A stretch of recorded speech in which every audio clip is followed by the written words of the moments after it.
खेसारी लाल यादव और पवन सिंह का विवाद हुआ जड़ से खत्म। और दोस्तों पवन सिंह और खेसारी लाल यादव हुए फिर से एक। तो दोस्तों आखिर क्या है खबर की पूरी जानकारी, और दोस्तों आखिर कैसे जो कि लोग कह रहे हैं कि पवन सिंह और खेसारी लाल यादव हो गए एक, बताएंगे आपको पूरे खबर की जानकारी, वो भी पूरे डिटेल के माध्यम से। लेकिन उससे पहले अगर आप हमारे चैनल पर नए हैं तो वीडियो को लाइक कर चैनल को सब्सक्राइब जरूर करें। और बिना समय लेते हुए आइए वीडियो को शुरू कर देते हैं। तो दोस्तों आपको बता देना चाहते हैं कि पवन सिंह और खेसारी लाल यादव जी और पूरे भोजपुरी के जितने भी कलाकार हैं सबका जो कि अवार्ड शो था, और दोस्तों इन्हीं सब के बीच आपको बता देना चाहते हैं कि सब लोग जो कि एक ही साथ जो कि अवार्ड शो में मौजूद थे। और दोस्तों इन्हीं सब के बीच आपको बता देना चाहते हैं कि पवन सिंह और खेसारी लाल यादव जी के बीच जो कि लोग काफ़ी ज़्यादा जो कि मुद्दा उठाते हुए नजर आते हैं, लेकिन इन्हीं सब के बीच ये दोनों में काफ़ी ज़्यादा गहरी दोस्ती हो गई है। और दोस्तों आप फोटो के माध्यम से देख सकते हैं कि किस तरह से पवन सिंह जो कि खेसारी लाल यादव जी को किस करते हुए नजर आ रहे हैं, और दोस्तों खेसारी लाल यादव जी भी पवन सिंह को चपकाए हुए नजर आ रहे हैं गले से गले। और दोस्तों इस तरह से सोशल मीडिया पर काफ़ी ज़्यादा जो कि तहलका मचते हुए नजर आ रहा है। लेकिन दोस्तों आपको बता देना चाहते हैं कि जो लोग जो पवन सिंह और खेसारी लाल यादव जी को बीच में विवाद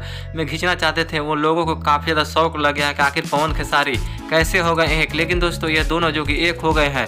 लेकिन दोस्तों आप ये कहना चाहेंगे पवन सिंह और खेसारी लाल यादव जी क्या एक साथ रहकर खुशी से अच्छा जीवन जिएंगे या फिर नहीं? लेकिन दोस्तों आपको जो लगता है आप अपनी राय कमेंट बॉक्स में जरूर बताइएगा दोस्त।